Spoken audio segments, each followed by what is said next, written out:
Why Caesar built a wall facing the wrong way. In the late summer of 52 BC, the Roman world was trembling on the edge of uncertainty. Deep in the forests and hills of Gaul, far from the marble streets of Rome, a rebellion had erupted. It threatened everything Rome had spent decades conquering. At the center of the storm stood one man, Julius Caesar. For years he had marched through Gaul with ruthless efficiency, defeating tribe after tribe, writing his victories into the pages of history. But now, for the first time in his campaign, he faced something different. Not scattered tribes, not isolated warriors. This time the Gauls had united, and they had chosen a leader. His name was Vercingetorix. He was young, charismatic, and dangerous. Unlike many tribal leaders before him, he understood something crucial about fighting the Roman. He knew that defeating Rome in open battle was nearly impossible. So he chose another strategy. Starve them, destroy crops, burn villages, leave nothing for the Roman army to eat. The Roman legions were powerful, but they depended on supplies. Without food, even the greatest army could collapse. For months, this strategy worked. The Roman legions marched through a landscape that had been deliberately emptied. Fields were burned, grain stores destroyed, livestock driven away. The land itself had become an enemy. Caesar understood the trap immediately. If his army ran out of food, the rebellion would spread across Gaul like wildfire. Rome would lose control of the region entirely. So he needed a decisive victory. And that victory would come at a place called Alesia. Alesia was not just another settlement. It was a fortress city perched high on a hill, surrounded by steep slopes and rivers. Natural defenses protected it on nearly every side. It was the perfect place to hide, which is exactly what Vercingetorix did. After months of maneuvering, his army retreated into Alesia with tens of thousands of warriors. From the high ground, they could watch the Romans approaching across the valleys below. They had food. They had defenses. And, most importantly, they had time. Because Vercingetorix had already sent messengers across Gaul, calling for reinforcements. Soon, a massive Gallic relief army would arrive. When that happened, the Romans would be trapped between two forces. One inside the fortress, one outside. For Caesar, it was a nightmare scenario. Most generals would have retreated. But Caesar was not most generals. Instead of retreating, he did something that shocked everyone. He decided to trap the enemy. All of them. But trapping an army inside a fortress on top of a hill was not easy. The Romans could not simply storm the walls. A direct assault would cost thousands of lives and might fail completely. Instead, Caesar chose a slower method. A siege. His soldiers began building a massive ring of fortifications around Alesia. Ditches were dug, walls were raised, towers were constructed. Slowly, day by day, the circle tightened. The goal was simple: starve the defenders inside the city until they surrendered. But as the construction continued, a terrifying reality became clear. The relief army was coming. Messengers brought reports of warriors gathering from every tribe across Gaul. Tens of thousands, maybe more. Soon they would march toward Alesia. And when they arrived, the Roman army would face a deadly problem. They would be trapped. Behind them would be the Gallic relief army. In front of them would be the army inside Alesia. Two enemies. One Roman force. Any other commander might have abandoned the siege immediately. Fighting on two fronts was a recipe for disaster. But Caesar looked at the situation differently. If the enemy wanted to trap him between two armies, then he would trap them instead. So he gave an order that confused even his own officers. The Roman army would build another wall, but this wall would face outward. At first glance, the idea seemed absurd. They had already built a wall facing Alesia to keep the Gauls inside. Now Caesar wanted a second wall facing the opposite direction.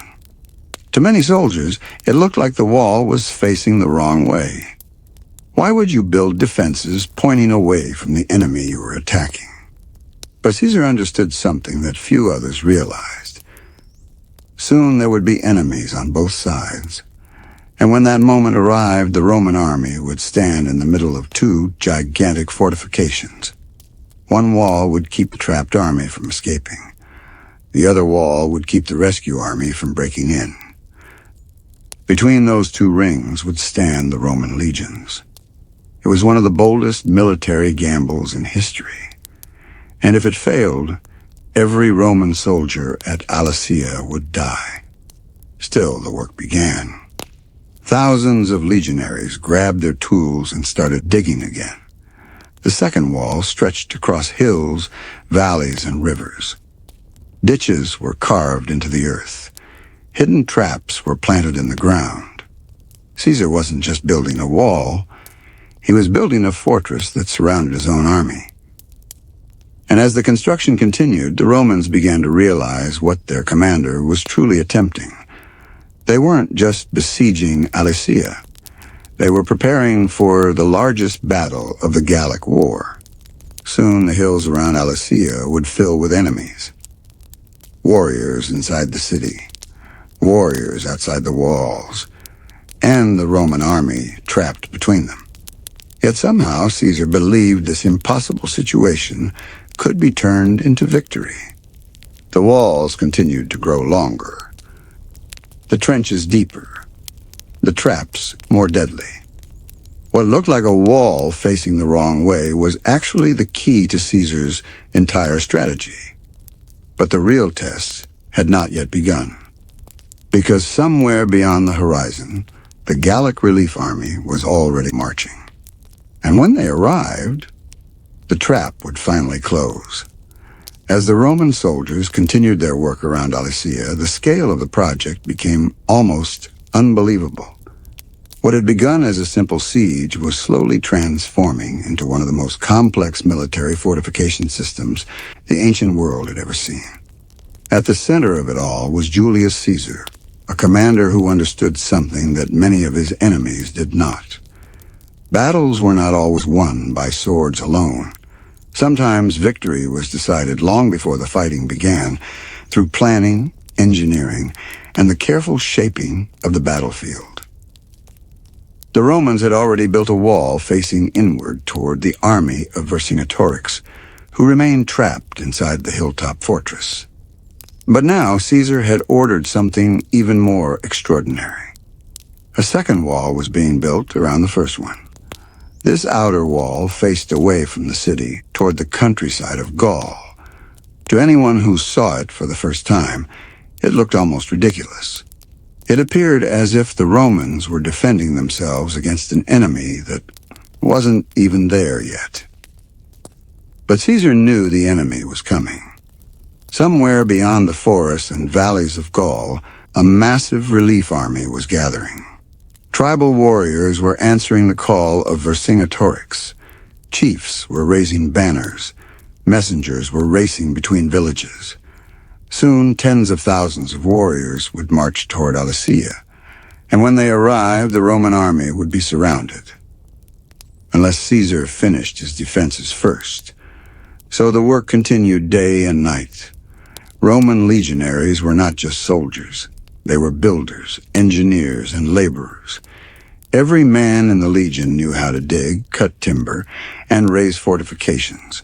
They had done it countless times before during their campaigns across Gaul, but never on this scale. The entire defensive system eventually stretched for miles around the hills surrounding Alesia. Trenches were carved into the earth. Walls of packed soil and timber rose above them. Watchtowers appeared at regular intervals, allowing Roman archers and slingers to see any approaching enemy. Yet the most dangerous part of Caesar's defenses was hidden, beneath the ground. Caesar knew that the Gallic armies, both inside and outside Alesia, would eventually try to charge the Roman lines. Warriors would rush forward with shields and spears, hoping to overwhelm the fortifications through sheer numbers. So Caesar made sure that the ground itself would fight for Rome.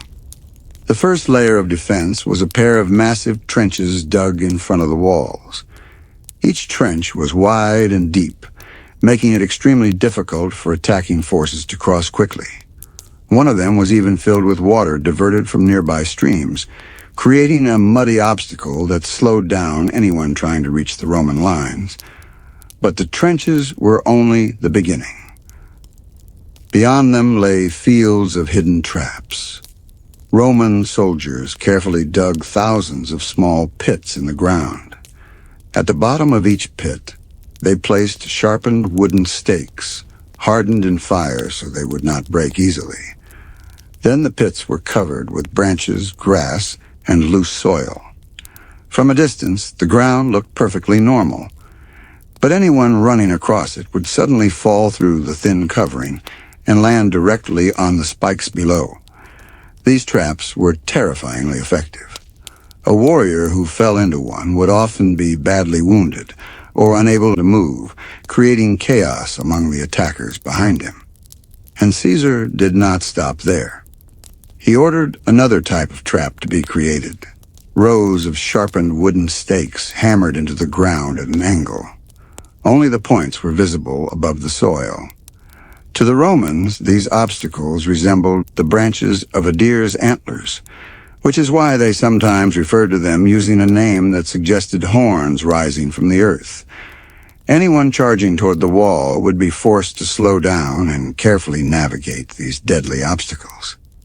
That delay gave Roman archers and artillery plenty of time to attack. And there was still another layer. Roman engineers created concealed wooden spikes buried just beneath the surface of the soil. Their sharpened points waited silently for the moment when a soldier's foot or leg would strike them. The battlefield around the Roman fortifications was slowly being transformed into a nightmare landscape. It was not a place where an army could charge freely. It was a maze of death.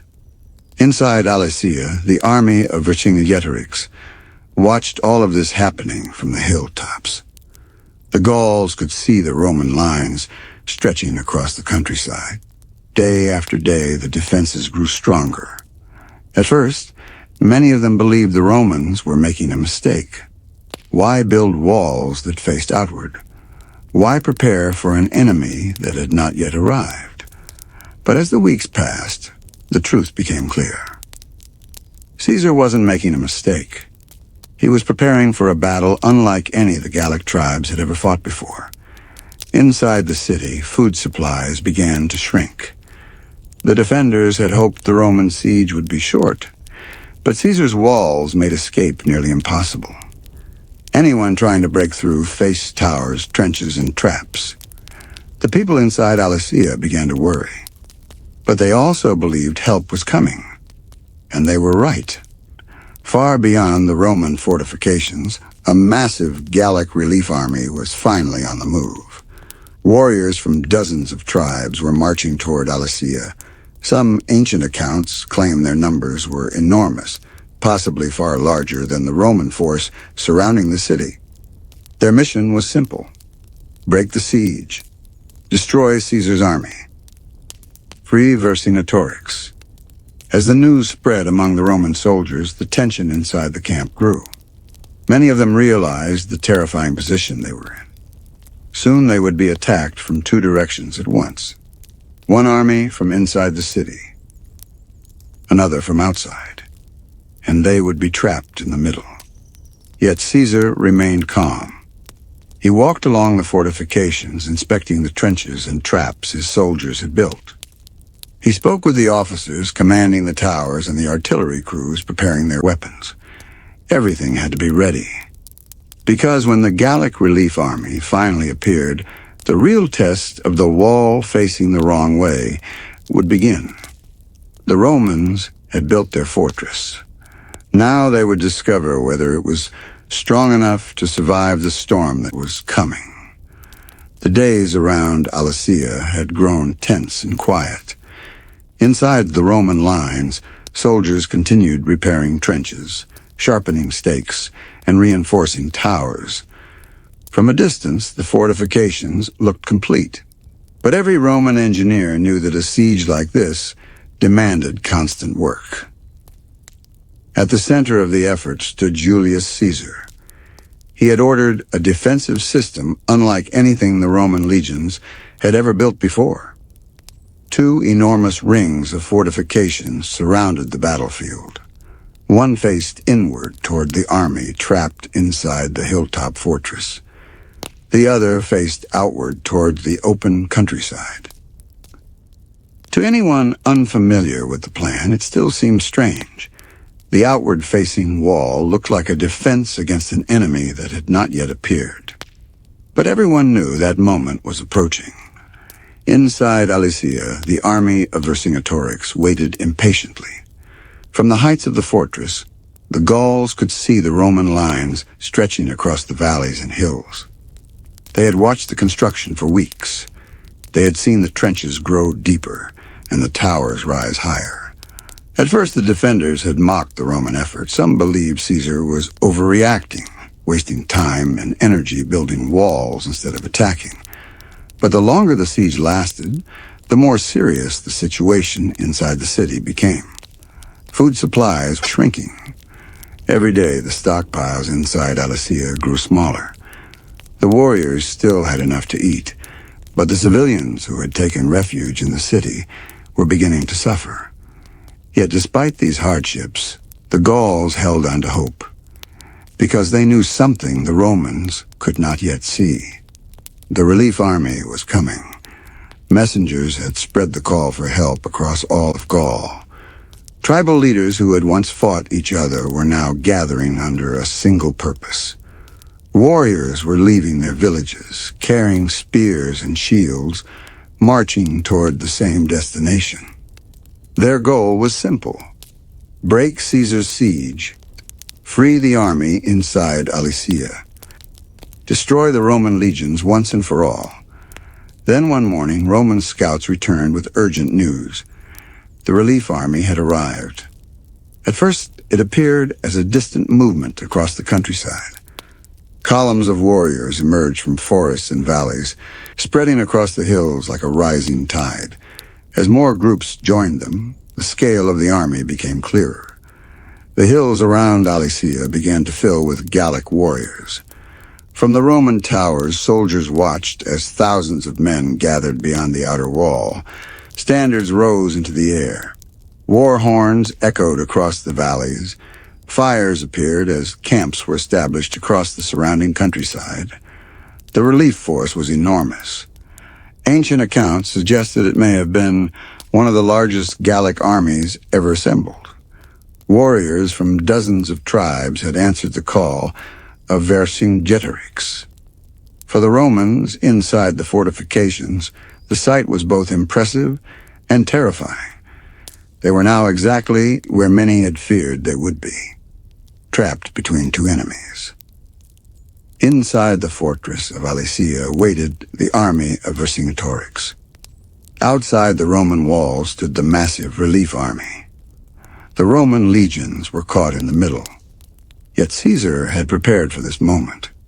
The outward-facing wall that had once seemed strange now made perfect sense. The Roman army no longer faced a single enemy. It faced two, and each wall had a different purpose. The inner wall prevented the army inside Alesia from escaping. The outer wall protected the Romans from the approaching relief force. Between those two rings stood the Roman legions, ready to fight on both fronts. The Gallic commanders studying the Roman defenses quickly realized the challenge they faced. A direct assault would not be easy. The trenches, traps, and towers made the Roman position extremely strong. But the Gauls had one advantage: numbers. Their strategy soon became clear. The relief army outside would attack the Roman outer wall, trying to break through the defenses. At the same time, the warriors inside Alesia would launch their own assault against the inner wall. If both attacks happened together, the Romans would be forced to fight in two directions at once. That was the moment the Gallic leaders were waiting for. Inside the Roman camp, Caesar understood the danger immediately. He knew the enemy would try to coordinate their attacks. If the Romans panicked or lost control of their lines, the entire defensive system could collapse. So Caesar organized his forces carefully. Each section of the wall was assigned to specific legions.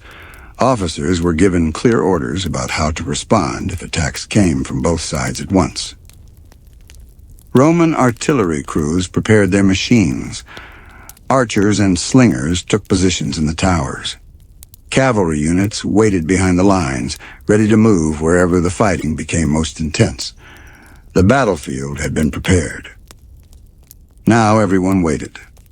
The first attack came from inside Alesia. As evening approached, the gates of the fortress opened and warriors began pouring down the slopes toward the Roman lines. Thousands of Gauls charged forward, shouting battle cries as they rushed toward the trenches and fortifications. At the same time, the relief army outside the Roman walls began its own assault. The plan was working exactly as the Gallic commanders had hoped.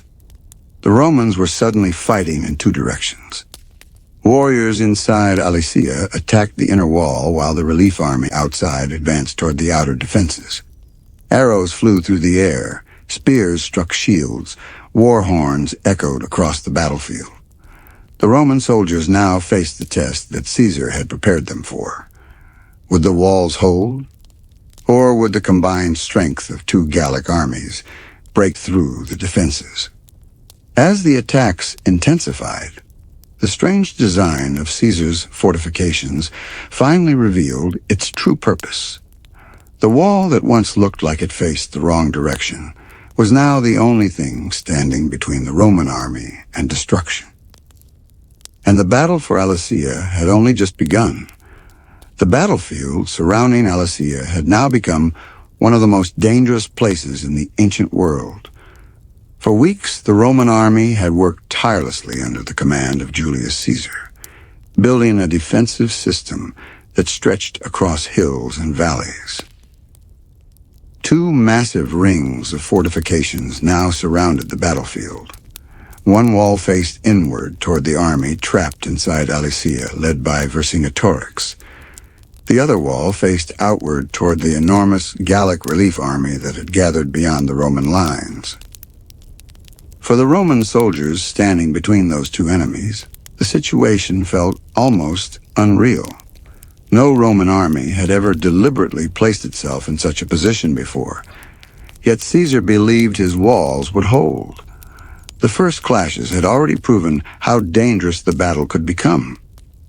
Gauls from inside the city had rushed down from the fortress while warriors from the relief army attacked the outer defenses.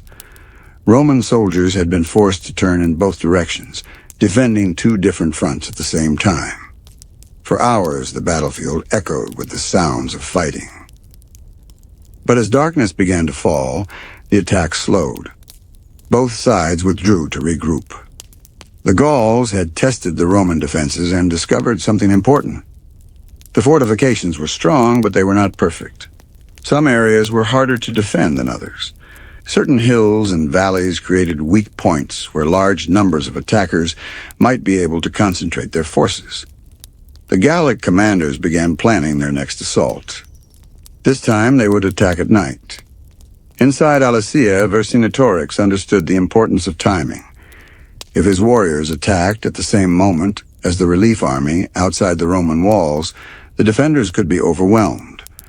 The Gauls hoped that darkness would create confusion among the Roman soldiers. Torches flickered along the Roman walls as night spread across the countryside. Guards stood watch from the towers, staring into the darkness beyond the trenches. The soldiers knew another attack was coming. The only question was when. Then suddenly, the silence broke. War horns sounded from the hills. From outside the Roman fortifications, thousands of warriors began moving forward under the cover of darkness. The relief army advanced toward the outer wall, carefully navigating the deadly fields of traps and trenches that Caesar's engineers had created. At the same time, the gates of Alesia opened again. Warriors inside the city poured down the slopes toward the inner wall, carrying ladders and tools meant to break through the Roman defenses. The coordinated attack had begun. For the Roman soldiers stationed along the walls, the night suddenly exploded with chaos. Shouts echoed across the battlefield as officers tried to direct their men in the darkness. Torches illuminated flashes of movement as Gallic warriors rushed forward. The traps Caesar had ordered built now began to show their value. Some attackers stumbled into hidden pits. Others were slowed by rows of sharpened stakes buried in the ground. The trenches forced the advancing warriors to bunch together in narrow areas, making them easier targets for Roman archers and slingers. Yet despite these obstacles, the Gauls continued to push forward. The relief army outside the Roman walls concentrated its attack on a section of high ground where the terrain made the defenses slightly weaker. Here, the slope of the hill allowed attackers to approach more easily than in other areas. Thousands of warriors surged toward this point. Roman soldiers rushed to reinforce the position. From the towers, they fired arrows and hurled stones down onto the advancing Gauls. The fighting became intense as the attackers tried to fill the trenches and climb the walls. Meanwhile, inside the Roman lines, Caesar received reports from different sections of the battlefield. Some areas were holding easily. Others were under heavy pressure. But the most dangerous news came from the outer wall on the high ground where the relief army had concentrated its attack. There, the Gallic warriors were pushing forward in huge numbers. The defenders were beginning to struggle. Caesar knew he had to act quickly. If the Gauls managed to break through the outer wall, the Roman army would face a disaster. The relief force would pour into the Roman camp, while the warriors inside Alesia attacked from the other side. The legions could be surrounded and destroyed. So Caesar did what great commanders always do in moments of crisis. He went to the front. Mounted on horseback and surrounded by his officers, Caesar rode toward the area where the fighting was fiercest. Roman soldiers recognized their commander immediately. His presence on the battlefield boosted their confidence and reminded them that they were not alone. Caesar quickly organized reinforcements. Fresh units were sent to strengthen the threatened section of the wall. Cavalry forces prepared to move if the enemy managed to break through the outer defenses.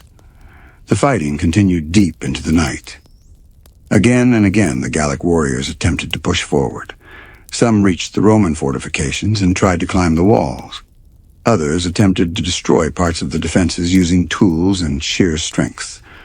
But every time they advanced, the Roman soldiers pushed them back. The traps, trenches, and towers slowed the attackers just enough for the defenders to hold their ground. Eventually, the intensity of the attack began to fade. The Gauls had fought bravely, but the Roman defenses had proven stronger than expected. As the first light of dawn approached, the relief army began to withdraw from the walls. Inside Alesia, Vercingetorix's warriors also retreated back up the slopes toward the safety of the fortress. For the moment, the Roman line still stood, but the battle was far from over. The Gauls had learned something important during the night attack. They had discovered where the Roman defenses were weakest, and next time, they would return with an even larger assault. For Caesar and his army, the real test of the wall facing the wrong way was still ahead. Morning returned to the hills around Alesia, but the calm light of dawn could not hide the tension hanging over the battlefield. The night attack had ended, yet no one believed the fighting was finished. Roman soldiers repaired damaged sections of their fortifications, while officers moved along the lines checking the defenses. Trenches were cleared. Broken stakes were replaced. Watchtowers were reinforced.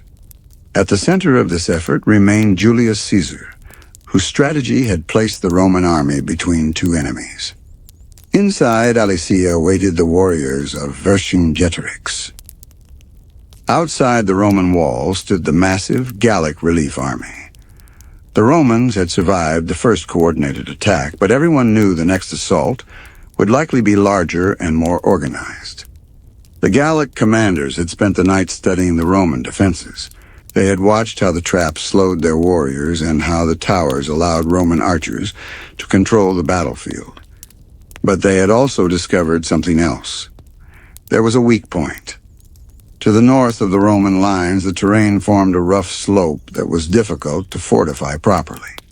The land there was uneven, and the Roman walls had been forced to follow the shape of the hills. This made the defenses slightly less secure than in other areas. If the Gauls could concentrate enough warriors at that point, they might be able to break through. So the Gallic leaders made a new plan. The relief army would launch a massive attack on the northern section of the Roman outer wall. At the same time, the army inside Alesia would strike the inner defenses again. If both attacks succeeded, even briefly, the Roman army could collapse. As the sun climbed higher in the sky, the Roman scouts began to report movement in the distance. The relief army was forming up for battle. Across the countryside, thousands of warriors gathered into groups. Shields glimmered in the sunlight. Spears rose into the air like a forest of wooden branches. War horns echoed through the valleys as the Gauls prepared for their largest assault yet. From the Roman towers, the soldiers watched the growing army with a mixture of fear and determination. The Gauls were coming again, and this time they were coming in overwhelming numbers. Soon the attack began. The relief army surged forward toward the Roman outer wall. Thousands of warriors rushed across the countryside, shouting battle cries as they advanced toward the trenches and traps that Caesar had built. Roman archers immediately began firing from the towers. Arrows darkened the sky, but the Gauls kept coming. Many of them carried bundles of branches and earth. As they reached the Roman trenches, they began throwing these materials into the ditches to create makeshift bridges. Others worked to clear the deadly stakes and hidden traps that had slowed them during the night attack. Behind them, more warriors pushed forward. The sheer number of attackers created enormous pressure on the Roman defenders. Meanwhile, inside Alesia, Vercingetorix launched his own assault. The gates of the fortress opened once again, and warriors charged down the slopes toward the inner wall. Their goal was to force the Romans to divide their attention between two intense battles. The Roman soldiers were now fighting on both sides at the same time. Along the northern section of the outer wall, the fighting became especially fierce. The Gallic warriors concentrated their attack exactly where the terrain made the Roman defenses weakest. Wave after wave of attackers surged toward the fortifications. Some fell into the hidden pits and trenches, but many managed to cross them. Others climbed over the obstacles using ladders or the bodies of fallen warriors. For the first time since the siege had begun, parts of the Roman defensive line began to bend under the pressure. The defenders fought desperately to hold their positions. Spears thrust through the gaps in the walls. Stones and javelins rained down from the towers. Yet the number of attackers kept increasing. Word of the crisis soon reached Caesar. Once again he moved quickly. Riding along the inner roads behind the Roman fortifications, he gathered reserve units and sent them toward the threatened section of the wall. Trumpets sounded as fresh Roman soldiers rushed to reinforce the defenders. The battle was now at its most dangerous point. Some Gallic warriors managed to reach the top of the Roman defenses. Brief moments of hand-to-hand fighting broke out along the walls. Shields crashed together, swords flashed in the sunlight. For a moment, it seemed possible that the Roman line might break, but Caesar refused to let that happen. He personally directed the reinforcements, positioning his soldiers exactly where they were needed most. Roman discipline began to make the difference. Legions moved in organized formations rather than chaotic crowds. When one group of defenders grew exhausted, another replaced them. The steady rotation allowed the Romans to maintain their strength even as the battle continued. Slowly, the momentum of the Gallic attack began to weaken. Many attackers were exhausted from crossing the trenches and traps. Others had suffered heavy losses from Roman arrows and artillery. The defenders held their ground. As the afternoon passed, the relief army finally began to pull back from the walls. Inside Alesia, the warriors of Vercingetorix also withdrew once again toward the fortress. The largest assault of the siege had failed.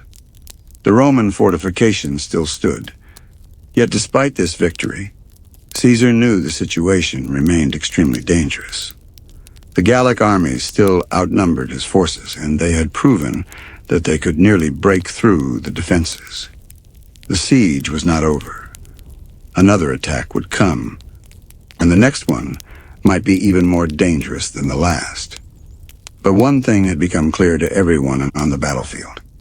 The strange decision that had once seemed foolish, the wall facing the wrong direction, was now the only reason the Roman army was still alive.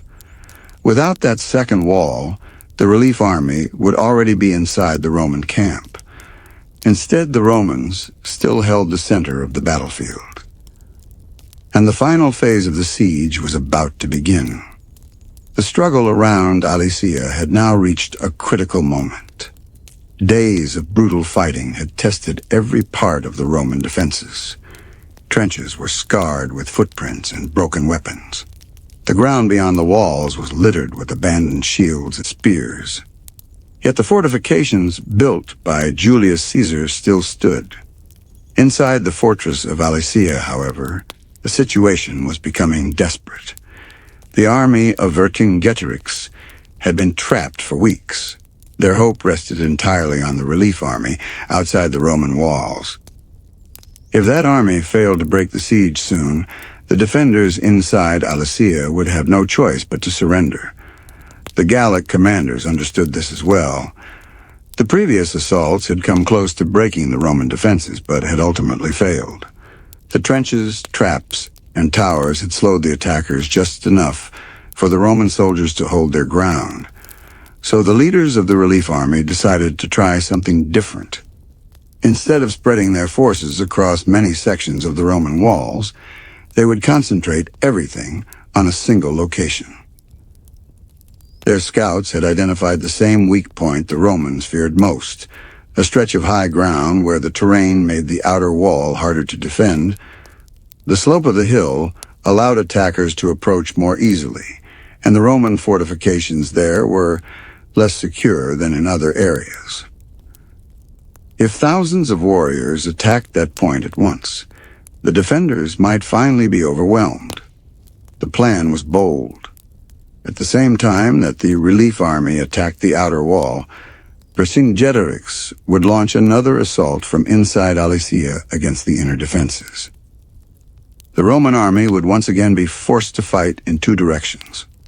But this time the Gauls would use all of their strength. The attack began before dawn.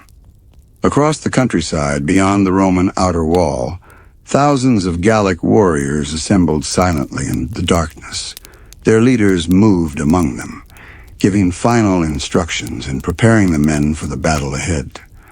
When the first light of morning appeared, the signal was given. War horns echoed across the hills. The relief army surged forward. This time the attack was even larger than before. Huge groups of warriors rushed toward the Roman outer wall, carrying ladders, tools, and bundles of materials to fill the trenches. At the same moment, the gates of Alesia opened again. From inside the fortress, the warriors of Vercingetorix charged down the slopes toward the inner wall. The Roman soldiers suddenly found themselves fighting two enormous battles at once. The most intense fighting erupted along the northern high ground where the relief army had concentrated its attack. Thousands of warriors pushed forward through the deadly obstacles that Caesar had created. Many fell into the hidden pits. Others were injured by the sharpened stakes buried in the soil. But the attackers kept coming. Some managed to cross the trenches by throwing branches and earth into the ditches. Others climbed over the obstacles using ladders or sheer determination. Soon large numbers of Gallic warriors were pressing against the Roman wall itself. The defenders fought desperately to stop them. Arrows rained down from the towers. Roman soldiers hurled javelins into the advancing crowds. Heavy stones crashed into groups of attackers trying to climb the defenses. But the pressure was enormous. For a moment, it seemed that the Roman line might finally break. Reports of the crisis quickly reached Caesar. Once again, he moved toward the most dangerous part of the battlefield. Surrounded by his officers and bodyguards, he rode to the threatened section of the outer wall where the fighting was fiercest. There he saw the situation clearly. Thousands of Gallic warriors were pushing forward against the Roman defenses. Some had already reached the walls and were attempting to climb over them. If the attackers managed to break through here, the entire Roman army could be surrounded. Caesar immediately ordered reinforcements to the area. Roman cavalry units were also brought forward, ready to strike if an opportunity appeared. The battle grew even more intense. The Gallic warriors continued their assault with incredible determination. From inside Alesia, Vercingetorix's soldiers attacked the inner wall at the same time, hoping to split the Roman defenders and weaken their resistance. For a short period, the Roman army faced the greatest danger of the entire siege. But then Caesar made a critical decision. He gathered a group of reserve troops and personally led them toward the threatened section of the wall. At the same time, he ordered the Roman cavalry to ride around the battlefield and attack the Gallic relief army from the side. The sudden movement surprised the attackers. As the cavalry appeared on their flank, the Gallic warriors found themselves under pressure from a new direction.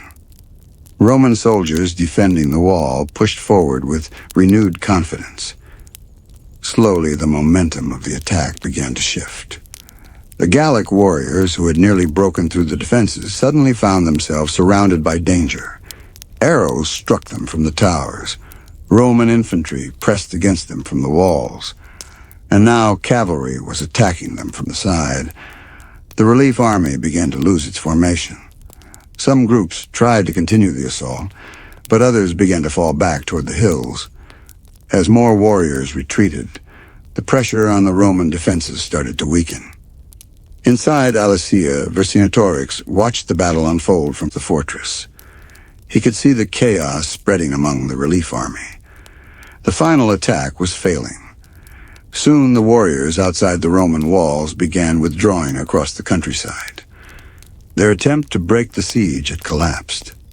The Roman fortifications still stood. And with the relief army retreating, the fate of Alesia was now sealed. For the army trapped inside the fortress, there would be no rescue.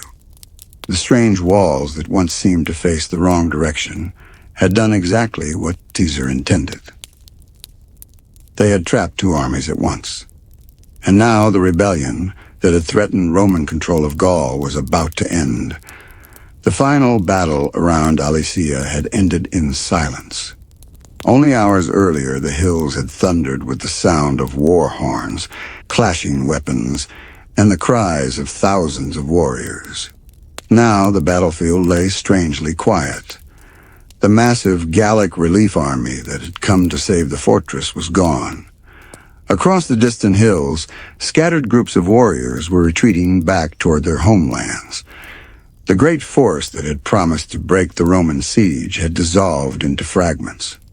Inside the Roman fortifications, soldiers watched the retreat carefully. For weeks they had lived between two enemies, surrounded by danger from both directions.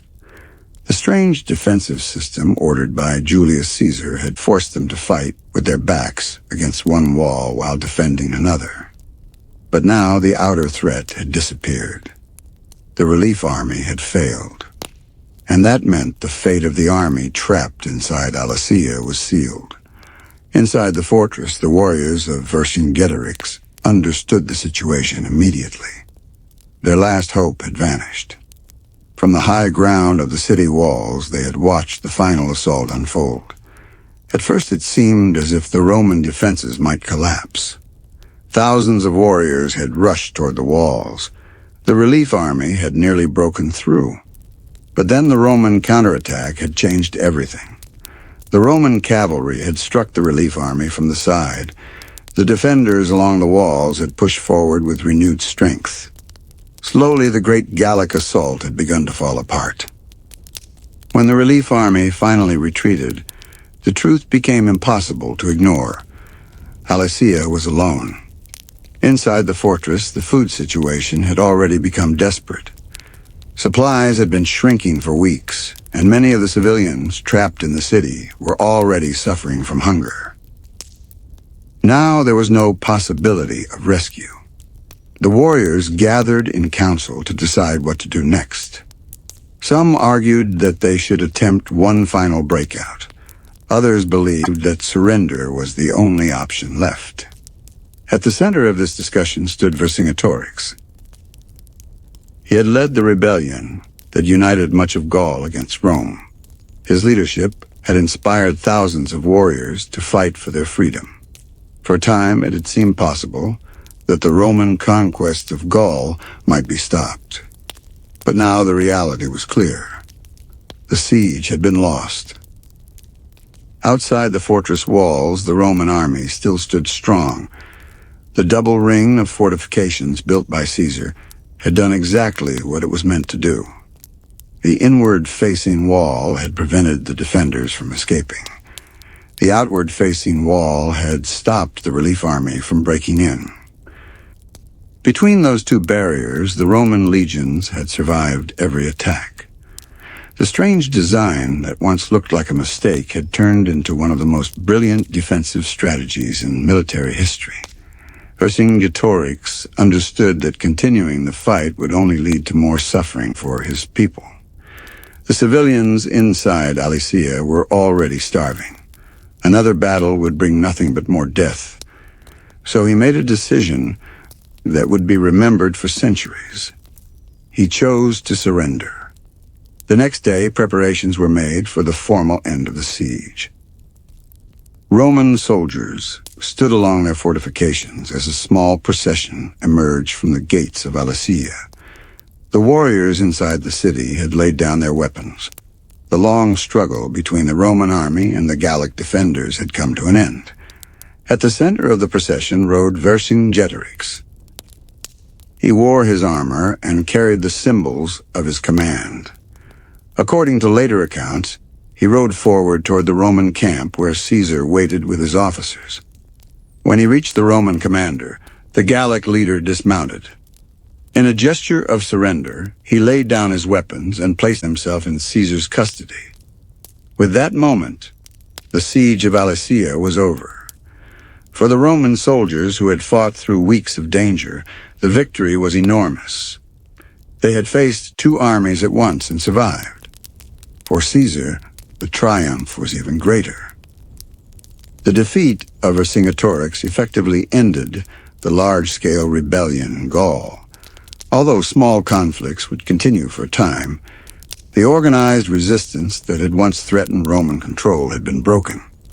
The victory also strengthened Caesar's reputation as one of the greatest commanders of his time.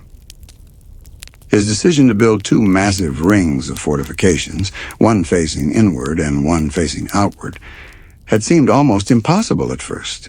Many soldiers had wondered why he was building a wall that appeared to face the wrong direction. But in the end, that decision saved the Roman army. Without the outer wall, the relief army would have crashed into the Roman camps and destroyed the legions trapped around Alesia. Instead, the Romans had turned the battlefield into a fortress that could defend itself from both sides. Strategy worked exactly as Caesar had planned. And the result changed the future of Gaul forever. The land that had once been filled with independent tribes would gradually become part of the Roman world. Roman roads, cities, and culture would spread across the region. But the memory of Vercingetorix and the siege of Alesia would never disappear. For many people in Gaul, the story became a symbol of resistance and bravery. And for historians, the battle remains one of the greatest examples of military engineering and strategic thinking in the ancient world. The wall that once looked like it faced the wrong way had become the key to one of Rome's most famous victories. The surrender at Alesia marked the end of one of the most dramatic sieges of the ancient world. After weeks of brutal fighting, the Roman army had survived attacks from two directions and emerged victorious. For the soldiers who served under Julius Caesar, the victory felt almost unbelievable. They had built miles of trenches, walls, and towers around the fortress. They had fought day and night against warriors both inside and outside their fortifications. At times it had seemed certain that the Roman lines would collapse, yet the strange strategy had worked. The inward-facing wall had trapped the defenders inside the city. The outward-facing wall had blocked the massive relief army from breaking through. Between those two barriers, the Roman legions had held their ground. Now the battlefield was quiet. Roman soldiers moved across the fortifications that had saved their lives. Some repaired damaged sections of the walls, while others gathered abandoned weapons scattered across the ground. Beyond the Roman defenses, the countryside of Gaul slowly returned to silence. The great rebellion had been crushed. At the center of this moment stood Caesar himself. For years he had been fighting campaigns across Gaul, defeating tribe after tribe, but the uprising led by Vercingetorix had been the greatest challenge of his career. If the siege of Alesia had failed, Caesar's army might have been destroyed, his reputation would have collapsed, and Rome might have lost control of Gaul entirely. Instead, the opposite had happened.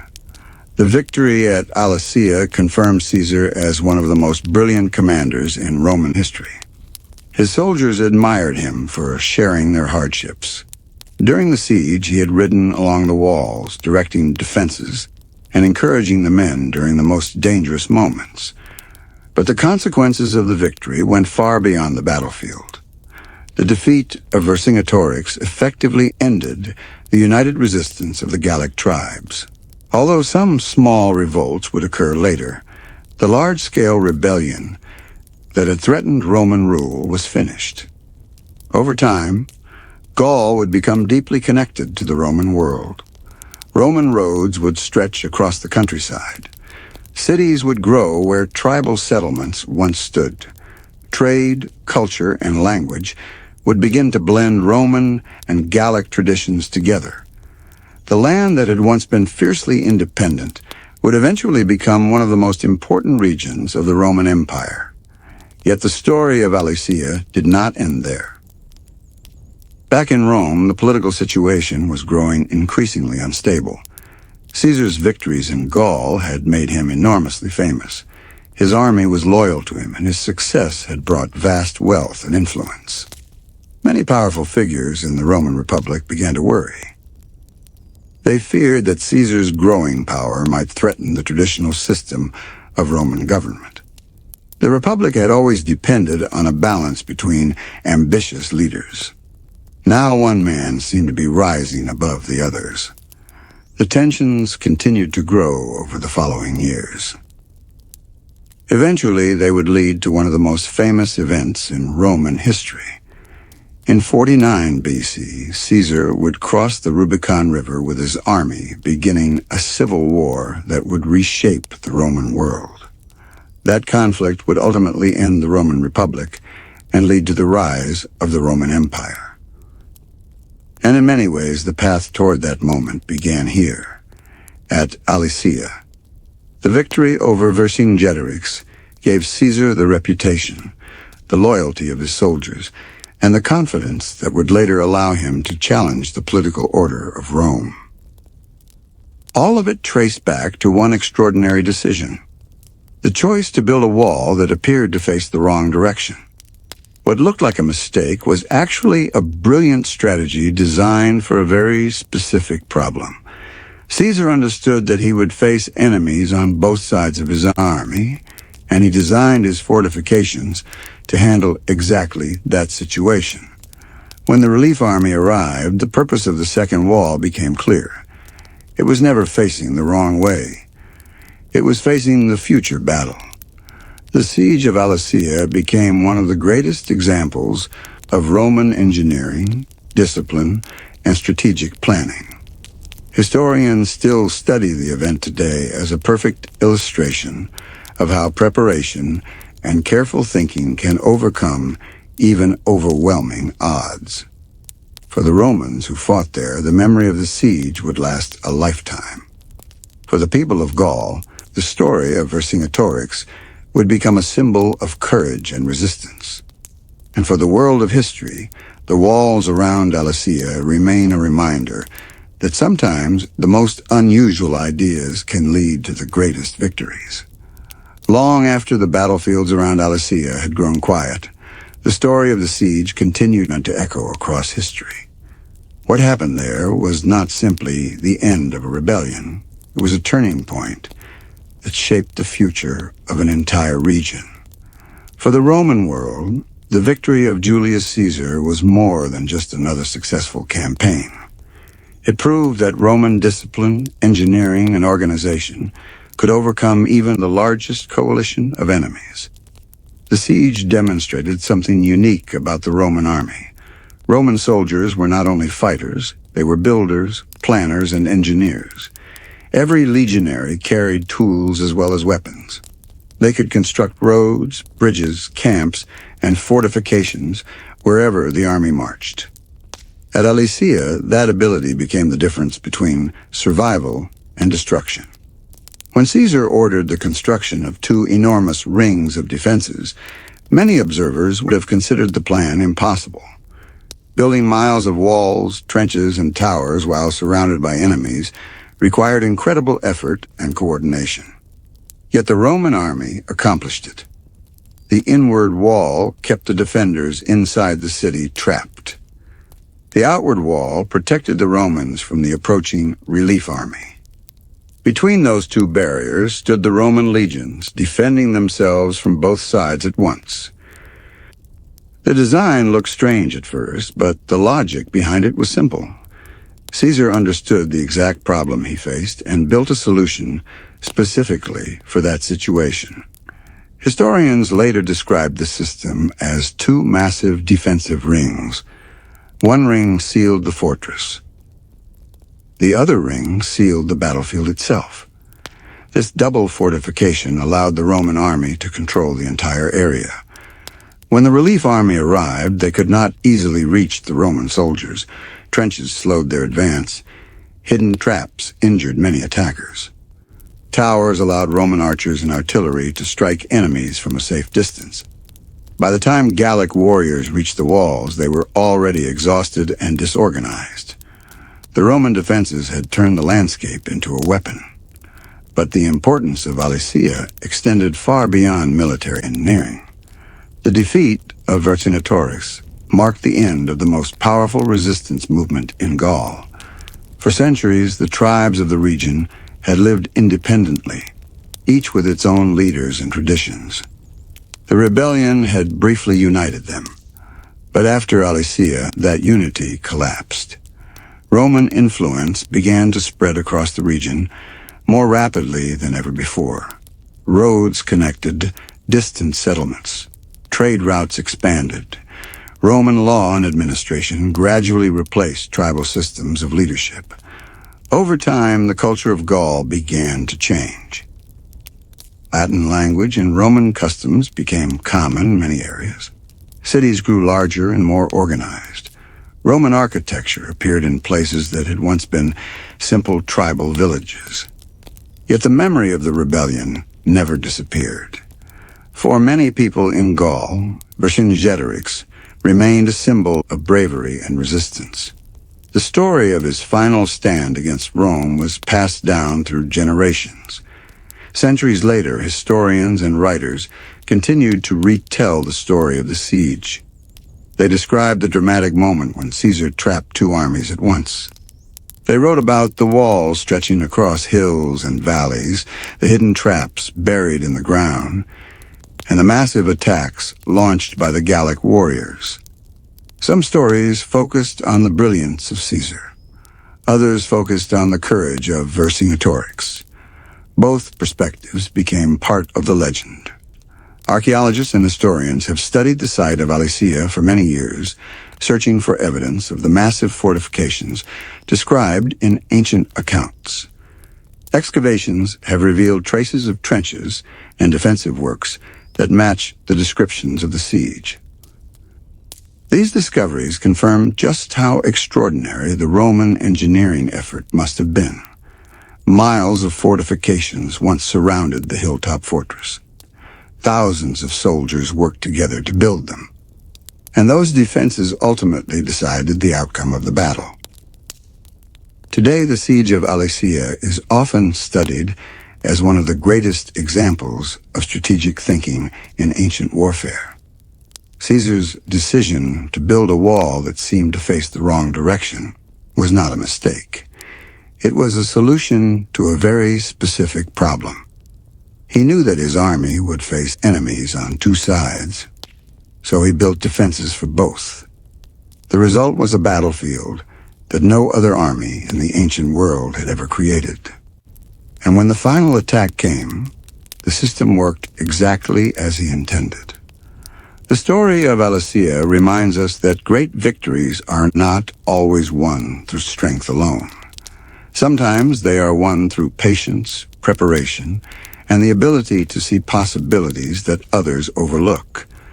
What looked like an impossible gamble became one of the most famous triumphs in military history. And it all began with a wall that appeared to face the wrong way. When historians study the siege of Alesia, one detail always stands out above everything else: the scale of the construction. The walls ordered by Julius Caesar were not small battlefield defenses. They were enormous engineering projects built in a very short time under constant threat from the enemy. To understand how remarkable this achievement was, it helps to imagine the geography of the battlefield. Alesia itself stood on a high hill surrounded by valleys and smaller ridges.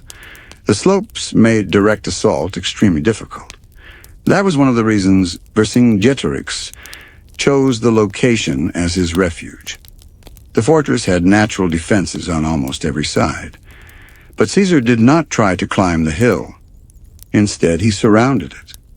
The first line of fortifications, the inward-facing wall, stretched for roughly 16 kilometers around the city.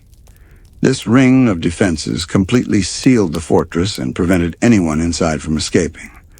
Roman soldiers dug enormous trenches in front of this wall.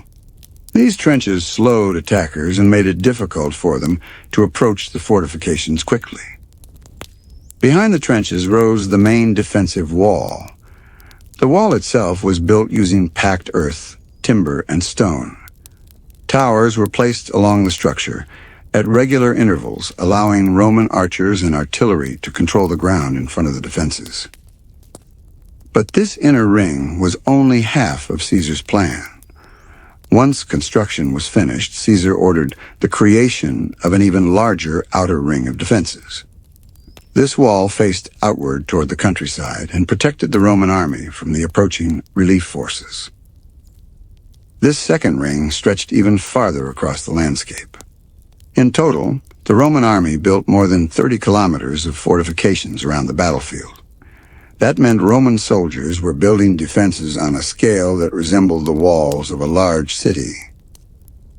And they were doing it in the middle of hostile territory. The work required incredible discipline and organization. Roman legions were trained to build camps and defensive structures quickly, but the siege of Alesia pushed those skills to their limits. Every soldier played a role. Some cut timber from nearby forests. Others dug trenches or carried earth to strengthen the walls. Engineers designed the layout of the fortifications and supervised the construction of towers, gates, and defensive platforms. Day after day, the work continued. Meanwhile, Caesar added something even more dangerous to the battlefield: traps. The ground around the Roman defenses was filled with hidden obstacles meant to injure or slow attackers. These traps turned the area in front of the walls into a deadly maze. Rows of concealed pits were dug and filled with sharpened stakes. Other traps involved wooden spikes planted at angles in the soil. Some were designed to catch the feet or legs of charging warriors, forcing them to slow down or fall. The purpose of these traps was not only to cause injuries. They were meant to break the momentum of an attacking army. When large groups of warriors tried to charge toward the walls, the traps forced them to slow down and move carefully. That delay gave Roman archers and artillery crews the time they needed to strike. By the time attackers reached the walls, they were often tired, injured, and disorganized. This system of layered defenses turned the battlefield into a carefully controlled environment, where the Romans held every advantage. The defenders could see the attackers approaching from a distance. The attackers, meanwhile, had to cross trenches, traps, and open ground while under constant fire. The result was a defensive network that was incredibly difficult to break. When the massive Gallic relief army finally arrived during the siege of Alesia, they faced a battlefield that had been engineered specifically to defeat them. Even though the Gauls had enormous numbers, they could not bring all of their strength to bear at once. The fortifications forced them to attack in smaller groups, concentrating their forces at certain points along the walls.